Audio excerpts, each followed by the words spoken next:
रावण के मरने के बाद मंदोदरी का क्या हुआ। दोस्तों, जिसने रामायण देखी या पढ़ी होगी उसने मंदोदरी के बारे में तो अवश्य जानते होंगे। वही मंदोदरी जिसने रावण को अनैतिक कार्य करने से कई बार रोका था। कहा जाता है रावण की पत्नी मंदोदरी एक ज्ञानी स्त्री थी। वह इस युद्ध का परिणाम जानती थी, इसलिए यह हमेशा युद्ध के खिलाफ थी। जब रावण द्वारा माता सीता के हरण की बात मंदोदरी को पता चली तो वह उस समय भी रावण को माता सीता को सम्मान पूर्वक भगवान श्री राम को माता सीता को लौटाने की सलाह दे रही थी। लेकिन हठी रावण ने मंदोदरी की एक भी नहीं सुनी और लंका का विनाश हो गया। राम रावण का मार हुआ जिसमें रावण मारा गया और मंदोदरी चाहकर भी उसे बचा नहीं पाया। लेकिन क्या यह आप जानते हैं कि रावण के मरने के बाद मंदोदरी का क्या हुआ? आखिर कौन थी मंदोदरी? क्या सच में रावण के मरने के बाद मंदोदरी ने विभीषण से शादी कर लिया था? मित्रों, इस खास वीडियो में आगे बढ़ने से पहले भगवान श्री राम के अगर परम भक्त हैं, वीडियो को एक लाइक करके कमेंट बॉक्स में लिख दीजिए श्री राम। मित्रों, सबसे पहले जानते हैं कौन थी मंदोदरी। हिंदू पुराणों में उल्लेखित एक कथा के अनुसार मधुरा नाम की एक अप्सरा हुआ करती थी जो भगवान शिव से काफी ज्यादा प्रभावित थी। इसलिए वह एक बार मिलने के लिए कैलाश पर्वत पर पहुंच गई। उस वक्त कैलाश पर्वत पर भगवान शिव अकेले थे, माता पार्वती दूसरी जगह गई हुई थी। कथा के मुताबिक भगवान शिव को कैलाश पर्वत पर अकेला पाकर अप्सरा मधुरा उसे लुभाने की कोशिश करने लगी। कुछ देर बाद जब पार्वती कैलाश पर्वत पर लौटी तो उन्होंने मथुरा के शरीर पर भगवान शिव के लगे हुए भस्म पाया, जिसे देखकर माता पार्वती क्रोधित हो गई। क्रोध में आकर उन्होंने मथुरा को श्राप दे दिया कि तुम अगले 12 वर्ष तक मेढकी के रूप में जीवन व्यतीत करोगी। माता पार्वती का क्रोध और श्राप देखकर मथुरा डर गई और हाथ जोड़कर उनसे माफी मांगने लगी। जिसके बाद माता पार्वती ने उसे कहा, सही समय आने पर तुम श्राप मुक्त हो जाओगी। और जैसा कि माता पार्वती ने श्राप दिया था, अप्सरा मधुरा तुरंत ही मेढकी बन गई। जिसके बाद वह धरती लोक पर विचरण करने लगी। मेढक रूपी मथुरा पृथ्वी लोक पर किसी तरह अपने दिन व्यतीत कर रही थी। लेकिन तभी एक दिन अचानक एक भयंकर सर्प मथुरा मेढकी को खाने के लिए उनके पीछे पड़ गया।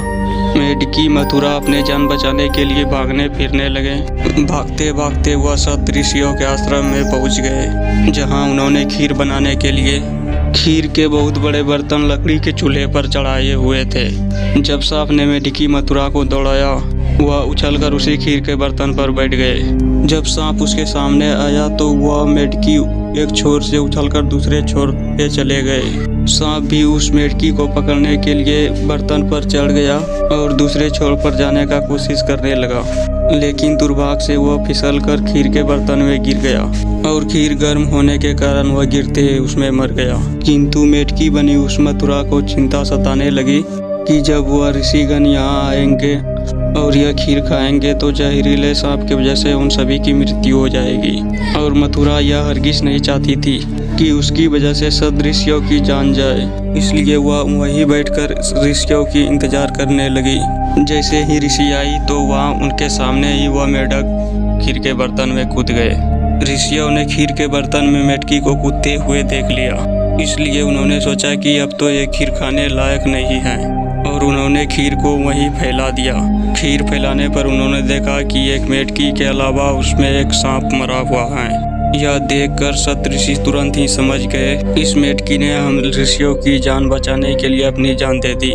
मेढकी के इस नेक दिल को देखकर सभी ऋषियों ने अपने शक्ति से मेढकी को जीवित कर दिया और उसे एक सुंदर कन्या का रूप दे दिया, जिससे मथुरा मेढकी से एक सुंदर कन्या बन गया। किंतु लोक समाज के डर से ऋषियों ने इस कन्या को अपने साथ नहीं रखा। उन्होंने महर्षि कश्यप के पुत्र मयासुर को बुलाकर उस कन्या को उन्हें सौंप दिया। मयासुर और मयासुर के पत्नी हेमा ने उस कन्या को पुत्री के रूप में गोद ले लिया। उन्होंने ही मथुरा का नाम बदल के मंदोदरी रख दिया।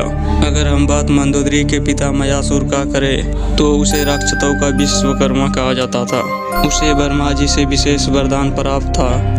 इसके मुताबिक वह कहीं भी सुंदर भवन या महल का निर्माण कर सकता था।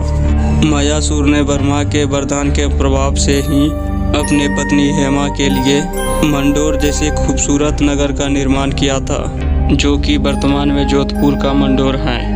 मंदोदरी और रावण का विवाह कैसे हुआ। कथा के अनुसार रावण एक बार मयासुर से मिलने के लिए मंडोर पहुंचा था। उसी समय उसका नजर मंदोदरी पर पड़ी थी। रावण मंदोदरी को देखते ही उनकी सुंदरता पर मोहित हो गया, इसलिए उसने असुर राज्य मयासुर के सामने शादी का प्रस्ताव रख दिया। कहा जाता है जब शादी के लिए रावण और मंदोदरी के कुंडली का मिलान हुआ तब स्थितियां ठीक नहीं थी, लेकिन रावण के बर्ताव को देखकर मयासुर ने उसे डर से मना नहीं किया। वही दूसरी तरफ मंदोदरी भी रावण से विवाह करना नहीं चाहती थी, लेकिन अपने पिता के बातों को टाल नहीं सकी, जिस वजह से मंदोदरी ने रावण से विवाह करने के लिए हाँ भी भर दी। कहा जाता है कि राजस्थान के जोधपुर के मंडोर में मंदोदरी और रावण का विवाह हुआ था। राजस्थान के जोधपुर मंडोर रेलवे स्टेशन के पास एक जगह है जिसके बारे में ऐसी मान्यता है कि यहीं पर रावण ने मंदोदरी के साथ 7 फेरा लिए थे। कुछ मान्यताओं के मुताबिक भगवान शिव के वरदान के कारण मंदोदरी का विवाह रावण के साथ हुआ था। मंदोदरी ने श्री शिवलेश्वर नाथ मंदिर में भगवान शिव की आराधना की थी। यह मंदिर मेरठ के सदर इलाके में है। कहा जाता है कि मंदोदरी ने भगवान शिव से यह वरदान मांगा था कि उसका पति इस धरती का सबसे विद्वान और शक्तिशाली हो। उस समय रावण ही एकमात्र ऐसा पुरुष था जो धरती का सबसे विद्वान और शक्तिशाली था। यह रावण मंदोदरी के सुंदरता पर इस तरह से मोहित हुआ कि उसकी कई रानियां होते हुए भी उसने मंदोदरी को यह वचन दिया केवल मंदोदरी उनकी प्रमुख रानी और लंका की महारानी होगी। कथा में मंदोदरी को एक पतिव्रता नारी के रूप में वर्णित किया गया है। वह मंदोदरी ही थी जिसने अपने पति रावण के लिए शतरंज के खेल का प्रारंभ किया था। रावण से विवाह के बाद मंदोदरी को रावण से मेघनाथ, अक्षय कुमार नामक 2 पुत्र भी हुए थे। लोक कथाओं के मुताबिक श्री राम द्वारा रावण के वध के पीछे मंदोदरी का भी हाथ था। कहा जाता है कि रावण की मृत्यु एक दिव्य बाण से ही हो सकती थी और उस दिव्य बाण के बारे में रावण ने सिर्फ मंदोदरी को ही बताया था, लेकिन बहुत ही चालाकी से हनुमान जी ने अपने बातों में फंसाकर मंदोदरी से इस बाण के बारे में बातें हासिल करके उसे चुरा लिया और इस बाण के मदद से प्रभु श्री राम ने रावण का वध कर दिया था। कहते हैं कि मंदोदरी अपने पति द्वारा बुरे कार्य अच्छी तरह से परिचित थी।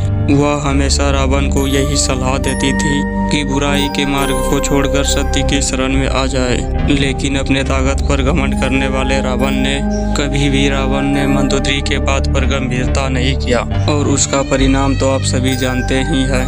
क्यों किया मंदोदरी ने विभीषण से विवाह। जब रावण ने सीता का हरण किया था तो उस वक्त मंदोदरी ने इस बात का विरोध किया था। उसने रावण को माँ सीता को पुनः राम को सौंपने के लिए कहा था, लेकिन रावण ने मंदोदरी के बातों का अनसुना कर दिया। प्रचलित कथाओं के मुताबिक राम रावण के युद्ध में विभीषण और मंदोदरी कुछ गिने चुने लोगों को छोड़कर रावण के पूरे कुल का नाश हो गया था। रावण के मृत्यु का खबर जब मंदोदरी को मिले तो वह विलाप करते हुए युद्ध भूमि में पहुंच गई और रावण के शरीर को देखकर वह तेज आवाज निकालकर रोने लगी। कहते हैं कि वहां युद्ध भूमि में मंदोदरी का नजर प्रभु श्री राम से भी टकराई। मंदोदरी को इस तरह विलाप करता हुआ देख प्रभु श्री राम को भी बहुत दुख हुआ। लंका के सुखद भविष्य के लिए श्री राम ने विभीषण को लंका का राजपाट सौंप दिया और उन्होंने मंदोदरी के सामने विभीषण से विवाह करने का प्रस्ताव रखा था, लेकिन उस समय मंदोदरी ने इसका कुछ उत्तर नहीं दिया। इसके बाद प्रभु श्री राम, माता सीता और अपने भाई लक्ष्मण के साथ अयोध्या लौट गए। वही दूसरी तरफ मंदोदरी ने रावण के वियोग में खुद को लंका के महल में कैद कर लिया। बहुत दिनों तक इस कमरे में कैद रहने के बाद वह कमरे से निकला और विभीषण से विवाह कर लिया, लेकिन कुछ विद्वान इस बात को सीधे तौर पर नकारते हैं। उनका मानना है कि यह सिर्फ अफवाह है, इनका सच्चाई से कोई भी लेना देना नहीं है। दरअसल इस विद्वानों के मुताबिक मंदोदरी एक पतिव्रता नारी थी। वह अपने पति के प्रति पूरी तरह से समर्पित थी।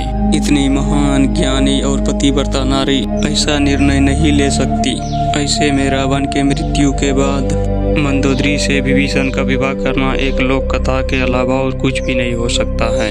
वैसे मित्रों, आपको क्या लगता है कि मंदोदरी ने विभीषण से दूसरा विवाह किया होगा? कमेंट में अपनी राय जरूर दीजिएगा।